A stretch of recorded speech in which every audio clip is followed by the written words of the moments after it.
Бүркітнің қайтыдан туғылышы вә ұйғырла. Мәмтімін Хәзірет. Бүркіт өмірі ұзын болған құшлар cinsiga kirdi.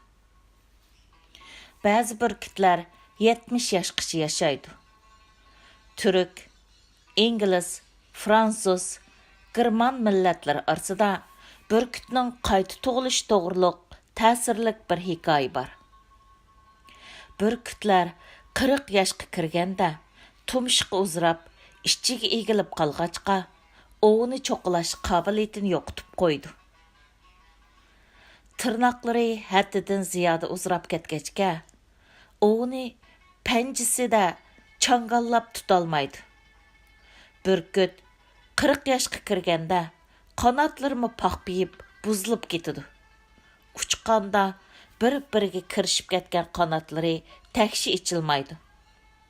Shunga ko'k yuzida egiz ucholmaydi va tutgan kichik o'ljilarni ko'tarib ucha oladigan kuchidan mahrum bo'lib qoladi. Ro'yi tushgan, hayotga bo'lgan umidini yo'qotgan Бүркіт yoki o'limni kutib yetishi va yoki qayta tug'ilib umrini yana 30 yil uzartish to'g'risida qaror qilishga majbur bo'ladi.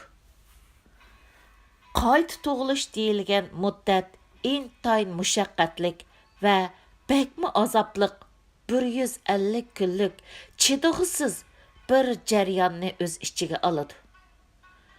Qayta tug'ilishga qaror bergan Бүркіт eng oxirgi o'ljisini elib, inson oyoq bosolmaydigan, hatto har qanday qushmu ucholmaydigan yuksak tog' cho'qqisiga uchib berib, qattiq qiya tosh ustiga qo'nadi.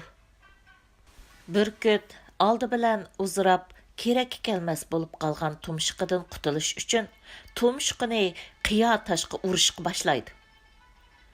Qiya toshni qattiq cho'qilavergan Бүркіт og'riq azobidan hushidan ketadi. Hushiga kelganda tumshuqini toshga urishni yana davomlashtirdi. Бүркітнің begizdek mazmut tumshuqi sunmag'achqa, eg'iz burni qon bilan bulg'anib ketadi. Бүркіт ko'p qatim hushidan ketsimi, tumshuqidan qonlar iqvatsimi, tumshuqini toshga urishni davomlashtirdi va oxiri tumshuqini sundirib chiqarib etadi. Бүркіт tumshuqining o'sib chiqishini kutadi. Yangi tumshuqi chiqib kuchayganda o'sib ketgan kelangsiz tirnoqlarini cho'qilab chiqarishga boshlaydi. Tirnoqlari qonab ketsimi, og'riq azobiga bardoshlik bera olmasimi, Бүркіт tirnoqlarini cho'qilashdan voz kechmaydi. Oxiri tirnoqlarini bir-birlab chiqarib tashlaydi. Kona tirnoqlardan qutulgan Бүркіт әмді paqpiyib kerak kelmas bo'lib qolgan qanotlarini bir-birlab yulishga boshlaydi. Qanot quyruqlarini yulib, tuksiz bojgidak bo'lib qolgan Бүркіт xilvat bir o'ringa yoshirinib, atrofdan ushshaq-tushshaq jonliqlarni tutib yeb, qanot quyruq tirnoqlarining o'sib chiqishini kutadi. Бүркіт tog' cho'qqisidagi qiya toshga qo'ngan kundan 5 oy o'tgandan keyin qayta tug'ilish deb atig'inimiz yengilnish jarayoni tamomlanadi.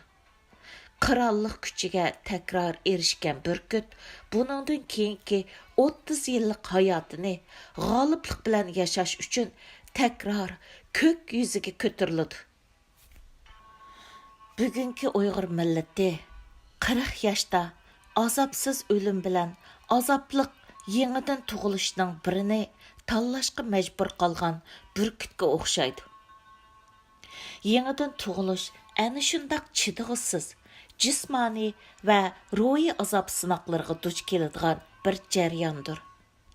Agar Uyg'ur millati duch kelayotgan yangi va xatarlik ijtimoiy muhitdan sog'-salomat qutulib chiqish, milliy hayotini davomlashtirish irodasi bo'ladigan bo'lsa, oldi bilan vatanparvar Uyg'ur ziyolilari bu hayot mamatliq kurash strategiyasining sxemasini sizib chiqquchilar va bu azobliq yengilinish jarayonining avangardlari bo'lishi kerak.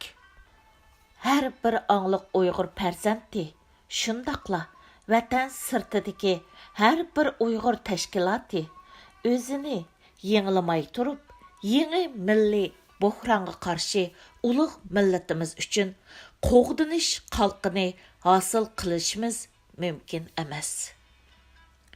To'lg'aqsiz tug'ilish yo'qdir. Osmonning to'lg'iqi guldirmama, natijasi yomg'irdir. Onaning to'lg'aq faryodlari bovoqning ing'irgan sadosi bilan tangli pasiydi. Tug'ilish yengiliqdir. Yengilik hayot demakdir. Burkutning hikoyasi, shay'larning o'z-o'zini yengilash orqali hayotiy kuchga qayta erishishning eng tipik ulgisidir. Uyg'ur milliy ro'yi qaytadan tug'ilish to'lg'iqining shiddatlik azobi ichida to'lg'inayotidi. To'lg'aq haqiqatan chidag'isiz, azobliq bir hodisa. Biroq to'lg'aqning har bir natijasi bir mo'jizadir. Uyg'ur millati yep-yangi milliy ruh bilan qanotlangandan keyin erkinlik osmonida takror javlon qilg'usi. Zulmatlik qorong'ulikni yerib chiqib, ko'tarilgan quyoshni yer yuzida to'sib qalalaydigan kuch bo'lmaganidek, yangidan tug'ilish mo'jizasidan vujudga kelgan milliy kuchni har qanday po'lat sepillarning to'sib qalalishi mumkin emas.